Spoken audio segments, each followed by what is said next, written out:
rođen u državi koja imala je 1000 boja i svaka bila lijepa i svoja, i svaka bila moja i tvoja. Tad je bila zastava prava, od Vardara do Triglava, od Đerdapa do Jadrana plava.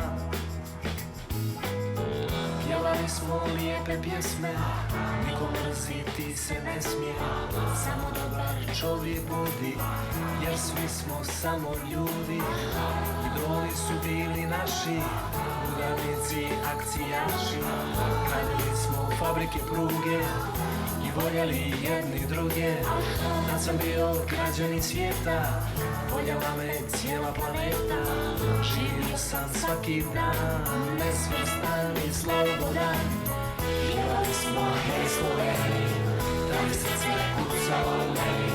Gradili smo naše carstvo, jedinstvo, bratstvo. Pjevali smo hej Sloveni, da li srce kucalo meni.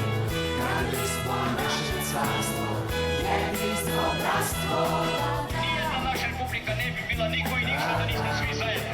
A mi moramo stvarati istoriju, svoju jugoslavensku socijalističku istoriju jedinstvenu. Onda su došle neke druge vlasti, koje odmah počele su krasti.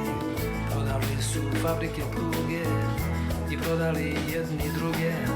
Kažu ništa ne možemo sami, s investitorima sjede u tami.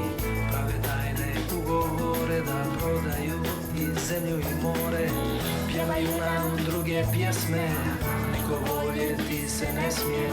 Uče nas neke vjere nove, nije važan čovjek, već kako se zove. Nema više one vjere stare, sad su važne samo pare. A idoli sad su naši, kriminalci, kamataši. Sad sam građanin trećeg svijeta, gdje se sad ne da čuje planeta. Dolaze da provjere, da li mogu da me ovjere.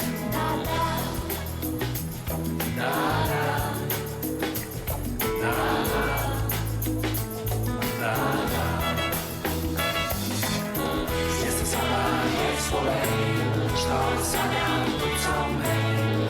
Jeste li proglašeni hej Sloveni? Jeste sada hej Sloveni, šta sanjam kucao meni. Jeste li zaboravljeni hej Sloveni? More krvi prolili za razvoj jedinstvo naših naroda. I nećemo nikome dozvoliti da nam dira ili da nam ruje iznutra, da se ruši to